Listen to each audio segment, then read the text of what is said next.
साल 2001 में world trade centre पर हमले के बाद जब अमेरिका अफगानिस्तान में दाखिल हुआ तो उसका मकसद तालिबान की तबाही था। कुछ ही महीनों के अंदर अमेरिका ने दावा किया कि अब अफगानिस्तान से तालिबान के पैर उखड़ गए हैं।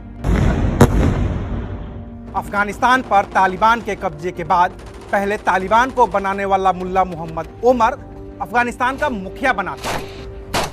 उसके बाद मुल्ला मोहम्मद रब्बानी अफगान का मुखिया बना और फिर मौलवी अब्दुल कबीर तालिबान का आखिरी अफगानी राष्ट्रपति साबित हुआ।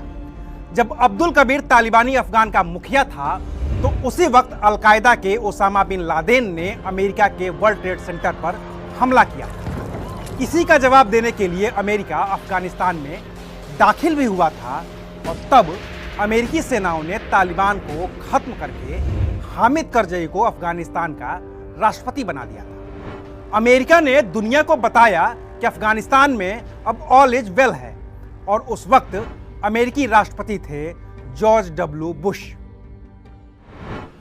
Central goal of the terrorists is the brutal oppression of women, and not only the women of Afghanistan.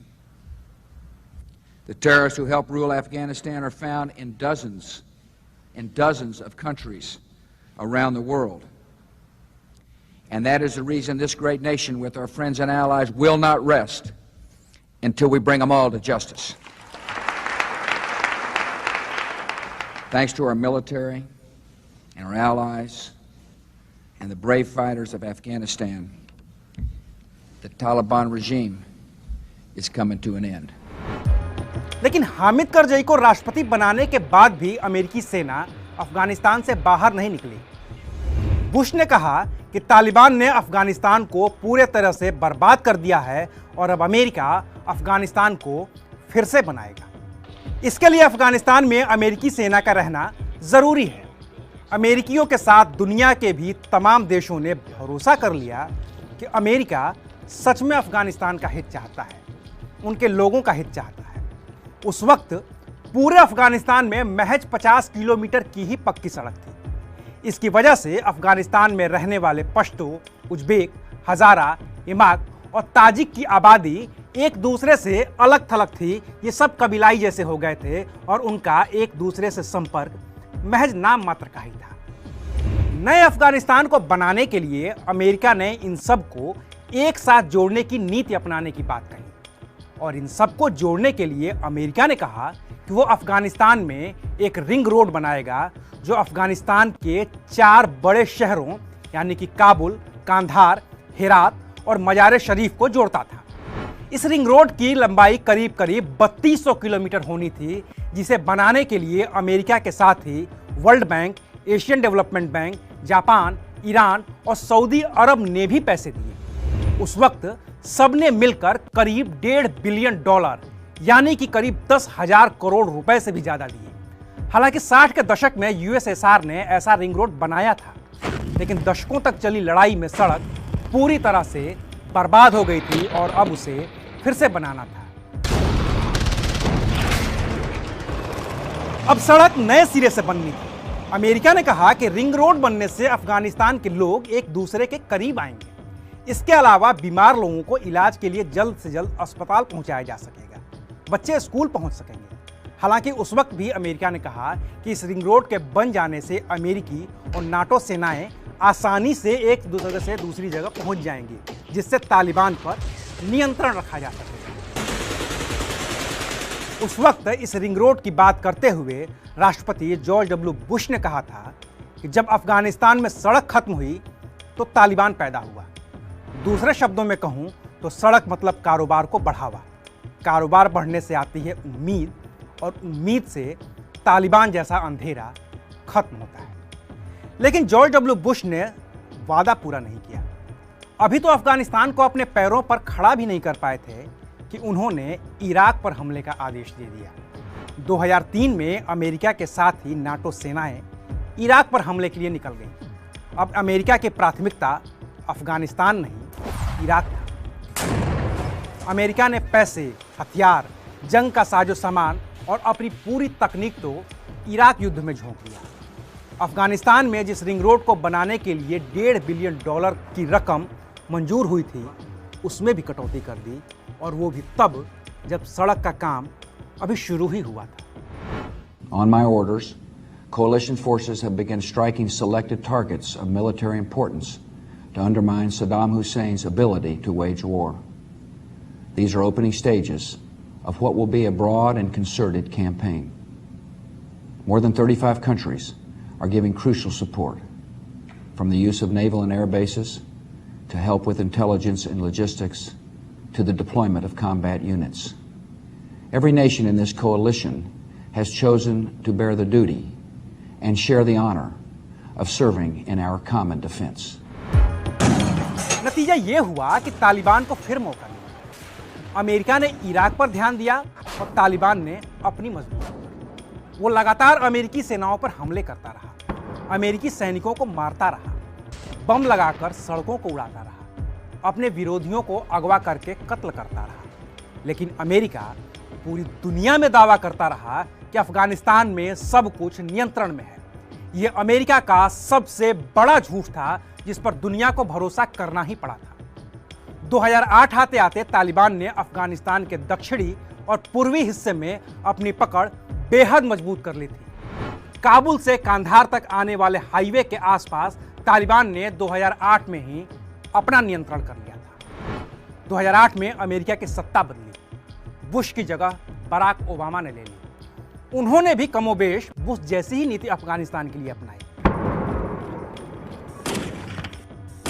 Barack Obama बोले, अभी तालिबान की वजह से अफगानिस्तान की सरकार को कोई खतरा नहीं, लेकिन तालिबान ने हाल में अपनी ताकत बढ़ाई। Afghanistan is not lost, but for several years it has moved backwards. There's no imminent threat of the government being overthrown, but the Taliban has gained momentum. And as Commander-in-Chief, I have determined that it is in our vital national interest to send an additional 30,000 U.S. troops to Afghanistan. After 18 months, our troops will begin to come home.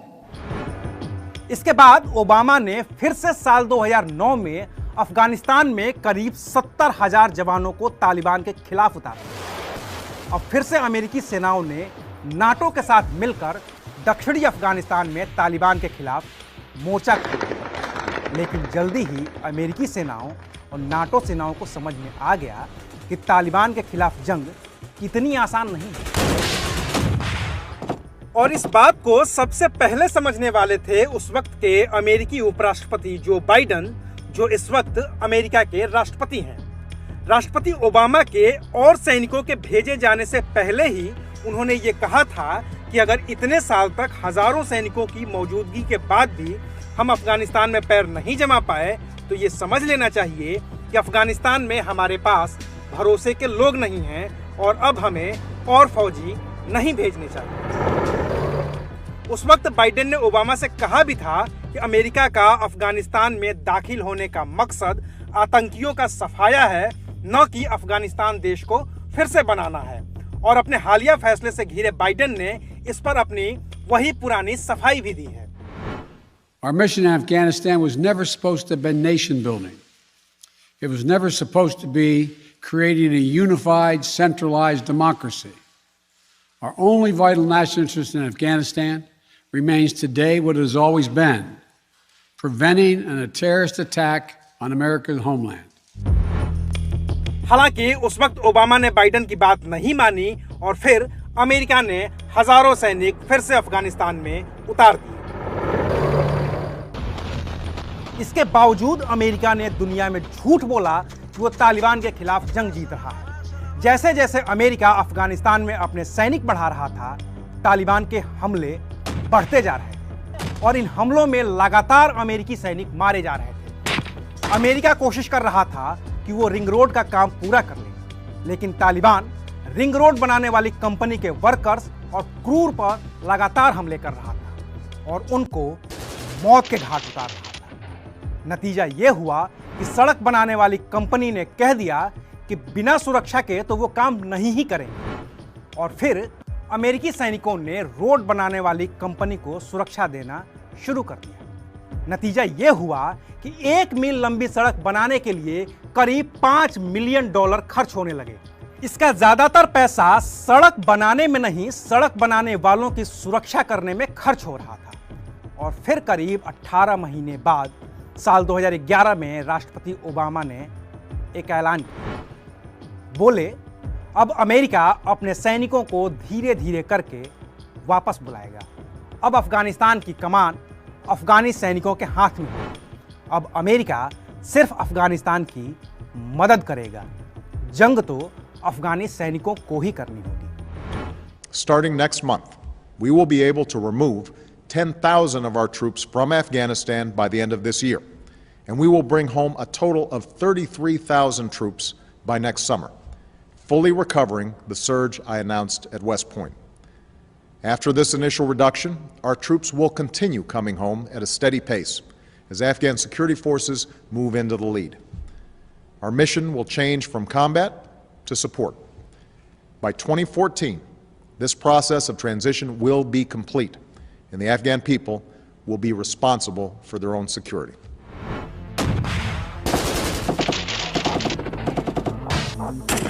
इस फैसले के साथ ही अफगानिस्तान में फिर से बर्बादी शुरू हो गई।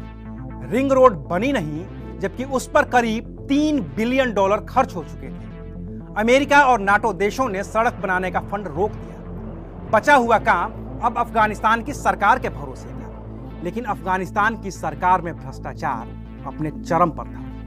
नतीजा यह हुआ कि तालिबान ने फिर से सिर उठाना शुरू कर दिया। साल 2015 आते आते अमेरिका के महज 11,000 सैनिक ही अफगानिस्तान में मौजूद थे। उनकी मौजूदगी भी अफगानिस्तान के बड़े बड़े शहरों तक ही सीमित थी। और फिर हुआ ये कि साल 2017 आते आते तालिबान ने फिर से अफगानिस्तान के आधे से ज्यादा हिस्से पर कब्जा कर लिया। और ये कब्जा साल 2001 में तालिबान के कब्जे वाले भूभाग से कहीं ज्यादा था।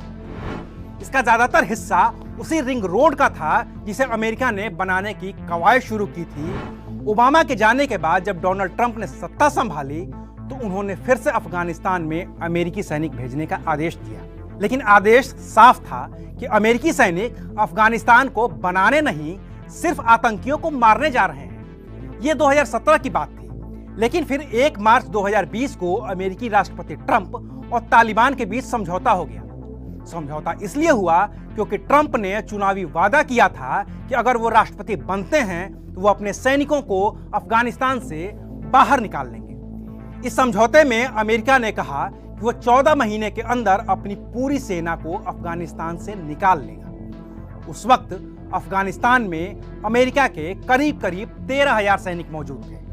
समझौते के तहत तालिबान ने अफगानी कैदियों को और अफगानिस्तान ने तालिबानी कैदियों को रिहा कर दिया।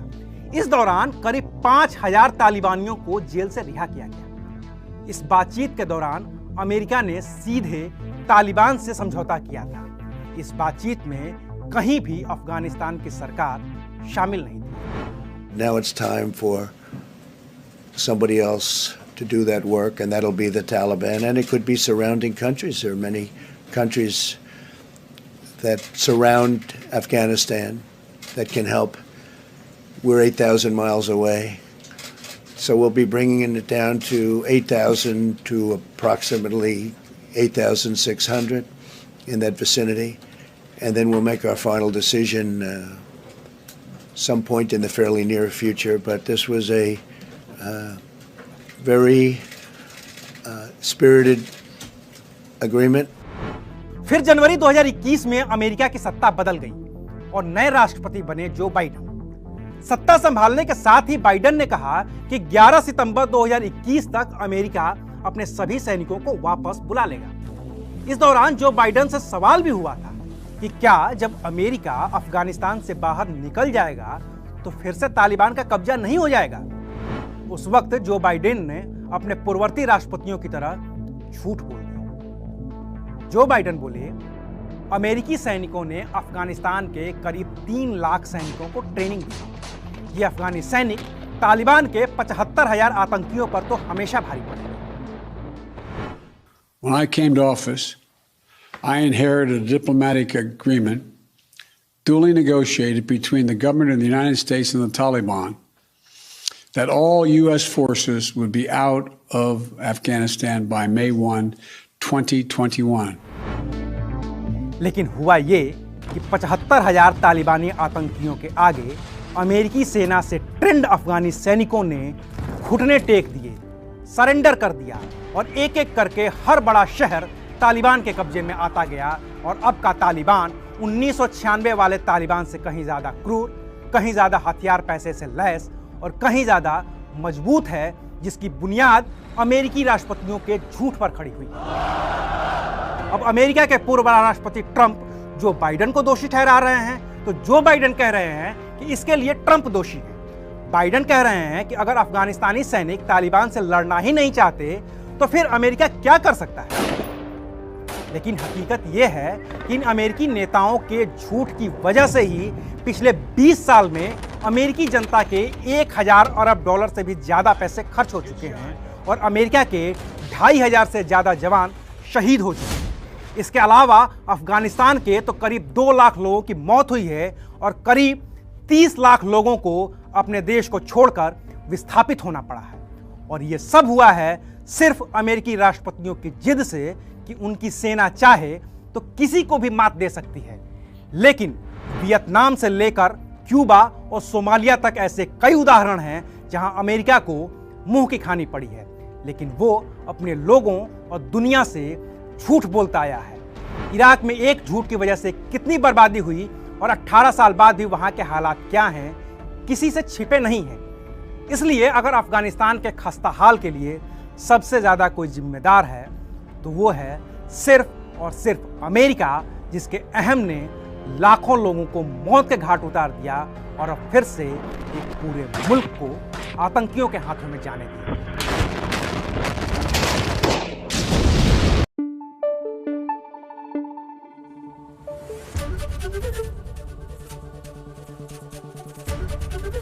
एबीपी न्यूज आपको रखे आगे।